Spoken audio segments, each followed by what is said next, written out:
কি পাপৰ ফলত মহিলাসকলে পৰপুৰুষৰ সৈতে শাৰীৰিক সম্বন্ধ কৰে? এসময়ৰ কথা যেতিয়া মা পাৰ্বতীয়ে ভগৱান শিৱৰ সৈতে কৈলাশ পৰ্বতত বিশ্ৰাম কৰি আছিল, সেই সময়তে দেৱৰ্ষি নাৰদ ভগৱান শিৱৰ ওচৰলৈ আহে আৰু মা পাৰ্বতী আৰু ভগৱান শিৱক প্ৰণাম কৰি কবলৈ ধৰিলে, হে প্ৰভু, আপোনাৰ জয় হওক, আপুনিয়ে আদি আৰু অনন্ত। প্ৰভু, আজি মই পৃথিৱীৰ লোকত ভ্ৰমণ কৰি থাকোঁতে মই দেখিছিলো যে বহুত স্ত্ৰীয়ে শিৱ মহাপুৰাণ পাঠ কৰি আছিল আৰু আপোনাৰে পূজা অৰ্চনা শ্ৰদ্ধা ভক্তিৰে কৰি আছিল। যি মহিলাই সৰ্বগুণ সম্পন্ন স্বামী পাব বিচাৰে তেওঁলোকে আপোনাকে জলাৰ্পণ কৰে, সোমবাৰৰ দিনা উপবাস তথা নিৰ্জলা ব্ৰত পালন কৰে, আপোনাকে পৰমেশ্বৰ ৰূপত পূজা কৰে। হে প্ৰভু, আপোনালোকৰ নিচিনা পতিপত্নী হৈ 7 জনমৰ বাবে বান্ধোনত বান্ধ খাই যায়। হে প্ৰভু, এটা শাশ্বত সত্য এইটোও হয় যে ভগৱান শিৱ আৰু মা পাৰ্বতীৰ যোৰা তিনিওটা লোকতে অনন্ত কালৰে পৰা প্ৰখ্যাত হৈ আছে। কিন্তু মই আজি এটা বিচিত্ৰ ঘটনা দেখিলো যে কিছুমান মহিলাই স্বামীৰ চকুত ধূলি দি অন্য পুৰুষৰ সৈতে অনৈতিক সম্বন্ধ বনাই আছিল। এইটো দেখি মোৰ মনত 3টা প্ৰশ্ন জাগ্ৰত হৈছে। প্ৰভু, মই এই 3টা প্ৰশ্নৰ উত্তৰ বিচাৰিয়ে আপোনাৰ ওচৰলৈ আহিছো, কৃপা কৰক আৰু এই ভক্তৰ আশংকা দূৰ কৰক। তেতিয়া ভগৱান শিৱই কবলৈ ধৰিলে, হে নাৰদ মুনি, আপুনি আপোনাৰ শংকাবোৰৰ কথা নিসংকোচ হৈ কওক, মই নিশ্চয় আপোনাৰ শংকাবোৰ দূৰ কৰিম।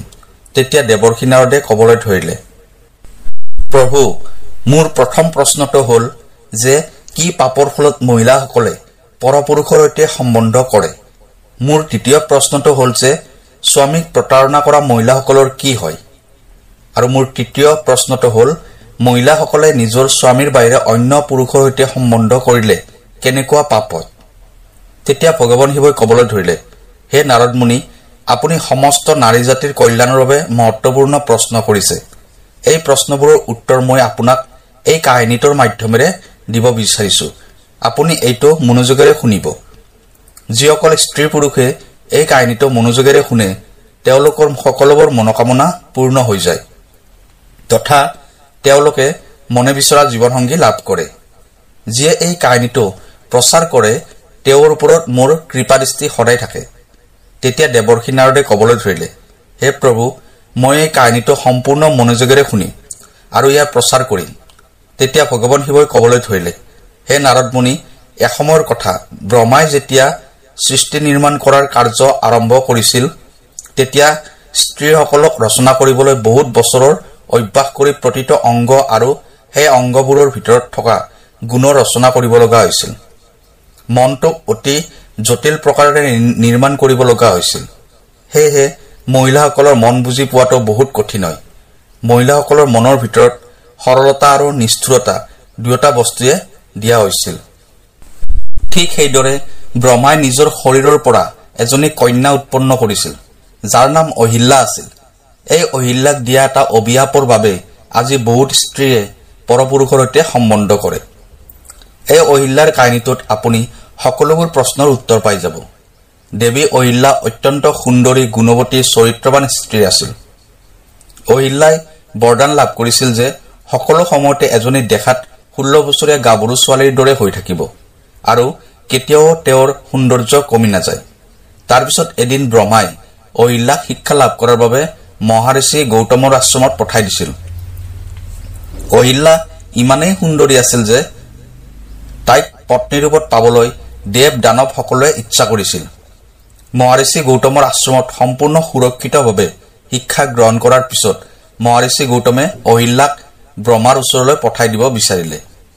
তেতিয়া মহাৰিষি গৌতমৰ মনৰ পবিত্ৰতা দেখি অহিল্যাৰ বিবাহ ব্ৰহ্মাই মুনি গৌতমৰ সৈতে কৰাই দিলে আৰু ব্ৰহ্মাই মহাৰিষি গৌতমক কলে যে আপোনাৰ নিচিনা যোগ্য স্বামী এই সংসাৰত কোনো নাই। তাৰপিছত ভগৱান শিৱে আকৌ কবলৈ ধৰিলে, হে নাৰদ মুনি, এনেকৈ কিছুদিন যোৱাৰ পিছত যেতিয়া দেৱী অহিল্যাই গংগা নদীত গা ধুবলৈ গৈছিল সেই সময়তে দেৱৰাজ ইন্দ্ৰ সেই বনতে ফুৰি আছিল। যেতিয়া ইন্দ্ৰৰ কুদৃষ্টি অহিল্যাৰ ওপৰত পৰিল তেতিয়া অহিল্যাৰ ৰূপ যৌৱনত মোহিত হৈ দেৱৰাজ ইন্দ্ৰ অহিল্যাক পাবলৈ উন্মত্ত হৈ পৰিল।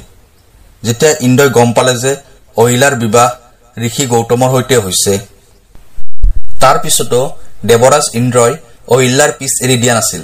দেৱৰাজ ইন্দ্ৰই দেৱী অহিল্যা আৰু মহাৰিষি গৌতমৰ সকলোবোৰ গতিবিধি প্ৰতিদিনে লক্ষ্য কৰি থাকিবলৈ ধৰিলে। আৰু এদিন দেৱৰাজ ইন্দ্ৰই চন্দ্ৰৰ ওচৰলৈ গ'ল।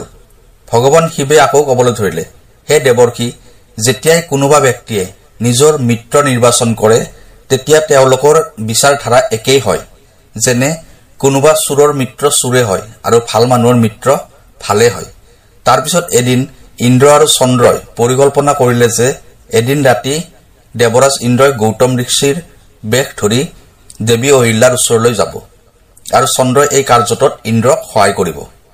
হে দেৱৰ্ষি, চন্দ্ৰই তেওঁৰ গুৰুক প্ৰতাৰণা কৰিছিল। চন্দ্ৰৰ গুৰু দেৱগুৰু বৃহস্পতি হয়। এবাৰ চন্দ্ৰই শিক্ষা গ্ৰহণ কৰাৰ বাবে বৃহস্পতিৰ ওচৰলৈ গৈছিল। শিক্ষা গ্ৰহণ কৰিবলৈ গৈ বৃহস্পতিৰ পত্নী তাৰাৰ ৰূপত মোহিত হৈ গৈছিল আৰু তাৰাৰ প্ৰেমত পৰিছিল। তাৰ পিছত তাৰা চন্দ্ৰৰ সৈতে গুচি গৈছিল, বৃহস্পতিক এৰি থৈ। ইয়াৰ ফলস্বৰূপে চন্দ্ৰই অভিশাপ পাইছিল গুৰু বৃহস্পতিৰ পৰা। ভগৱান শিৱে আকৌ ক'বলৈ ধৰিলে, হে দেৱৰ্ষি, এদিনাখনৰ কথা, দেৱৰাজ ইন্দ্ৰ আৰু চন্দ্ৰৰ পৰিকল্পনা অনুসৰি ইন্দ্ৰৰ মহাৰিষি গৌতমৰ ৰূপ ধৰিলে আৰু চন্দ্ৰই এটা মুৰ্গীৰ ৰূপ ধৰিলে আৰু মহাৰিষিৰ কুটিৰৰ সন্মুখত গৈ উপস্থিত হল। সেই সময়ত ৰাত্ৰিৰ দ্বিতীয় প্ৰহৰ সমাপ্ত হবলৈ ধৰিছিল আৰু তেতিয়াই চন্দ্ৰই অৰ্থাৎ মুৰ্গীটোৱে ডাক দিবলৈ ধৰিলে। মুৰ্গীৰ মাতত গৌতম ঋষি নিদ্ৰা ভাঙি গল আৰু তেওঁ বিচনাৰ পৰা উঠি গংগা নদীত স্নান কৰিবলৈ কুটিৰৰ পৰা ওলাই গল। ঠিক সেই সময়তে গৌতম ঋষি কুটিৰৰ পৰা ওলাই যোৱাৰ লগে লগে দেৱৰাজ ইন্দ্ৰই গৌতম ঋষিৰ বেশ ধৰি কুটিৰৰ ভিতৰত প্ৰৱেশ কৰিলে। তেতিয়াই দেৱী অহিল্যাৰ মনত সন্দেহ হল আৰু তাই ক'বলৈ ধৰিলে, হে স্বামী, আপুনি দেখোন এতিয়াই স্নান কৰিবলৈ গৈছিল, তেনেহলে ইমান সোনকালে কিয় ঘূৰি আহিলে? কিবা সমস্যা হৈছে যদি আপুনি মোক কওক। তেতিয়াই ঋষিৰ ৰূপ ধাৰণ কৰা ইন্দ্ৰই ক'লে, হে দেৱী, মোৰ মনত কাম বাসনা জাগি উঠিছে, আপুনি এইটো শান্ত কৰক। তাৰ পিছত মই স্নান পূজা আদি কাৰ্যবোৰ কৰিবলৈ ওলাই যাম। নিজৰ স্বামীৰ এই ব্যাকুলতা দেখি দেৱী অহিল্যাই লাজ লাজকৈ ক'বলৈ ধৰিলে, হে স্বামী, এতিয়াতো প্ৰাতঃ সময় হৈছে, এই সময়ত এইবোৰ কাৰ্য কৰাটো উচিত নহয়। কিন্তু ইন্দ্ৰই অহিল্যাক পতিব্ৰতা ধৰ্মৰ শপত দি শাৰীৰিক সম্বন্ধ কৰিবলৈ বাধ্য কৰালে। ইফালে ঋষি গৌতমে স্নান কৰিবলৈ গংগা নদীত পাৰত থিয় হৈ দেখিলে যে সেই সময়ত কোনো অন্য ব্যক্তি তাত নাছিল আৰু বহুত সময় হৈ যোৱাৰ পিছতো তাত ঘোৰ অন্ধকাৰ হৈ আছিল।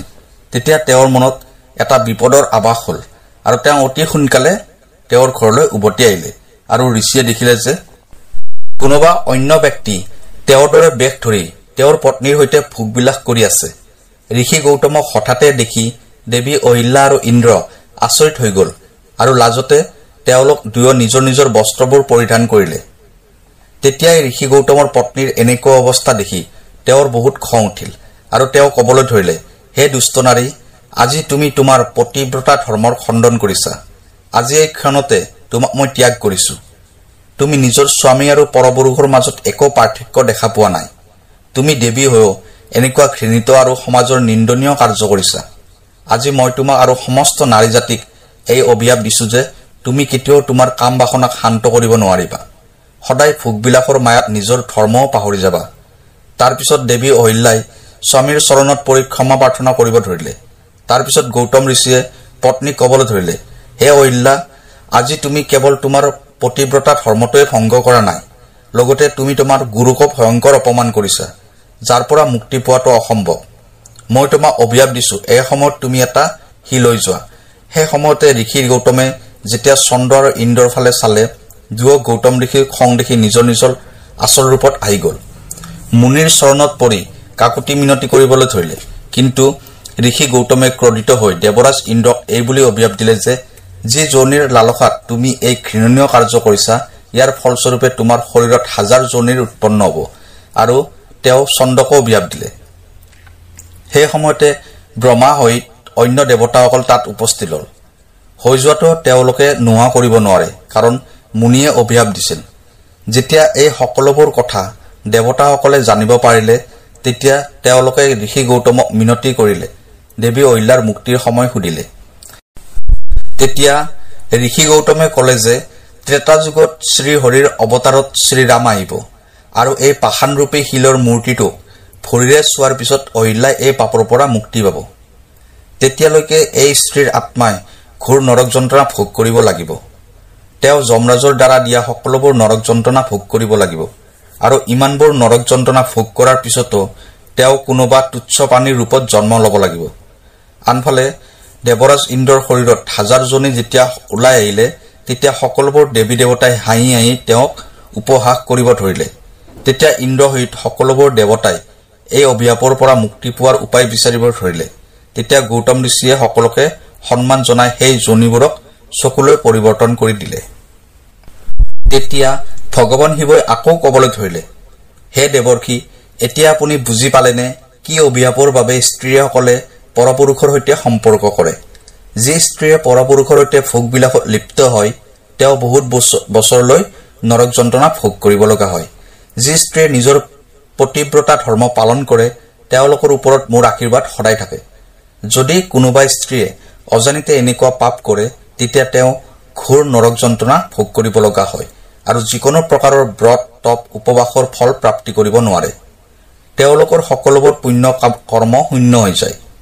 হে দেৱৰ্ষি, আপোনাৰ তৃতীয় প্ৰশ্নটো অনুসৰি যি স্ত্ৰীয়ে স্বামীক প্ৰতাৰণা কৰি পৰপুৰুষৰ সৈতে সম্বন্ধ বনায় তেওঁৰ সকলোবোৰ পুণ্য নষ্ট হৈ যায় আৰু যি পুৰুষে অন্য পৰনাৰীক জবৰদস্তি কৰে নাইবা বাধ্যত পৰি এনেকুৱা কাৰ্য কৰে সেই পুৰুষক মৃত্যুৰ পিছত নৰক যন্ত্ৰণা ভোগ কৰিব লগা হয় আৰু পিছৰ জন্মত সেই পুৰুষে কিন্নৰৰ ৰূপত জন্ম লাভ কৰে। হে দেৱৰ্ষি, মই আপোনাৰ সকলোবোৰ প্ৰশ্নৰ উত্তৰ দিলো। তেতিয়া দেৱৰ্ষি নাৰদে কবলৈ ধৰিলে, প্ৰভু, আজি মই ধন্য হৈ গলো। আশা কৰো আপোনাৰ এই কাহিনীটো শুনি ভাল লাগিলে ভিডিঅ'টো শ্বেয়াৰ কৰি দিব আৰু কমেণ্টত সম্পূৰ্ণ শ্ৰদ্ধা ভক্তিৰে লিখিব হৰ হৰ মহাদেৱ। অহাকালি আকৌ লগ পাম অন্য এটা নতুন ভিডিঅ'ত। তেতিয়ালৈ নমস্কাৰ।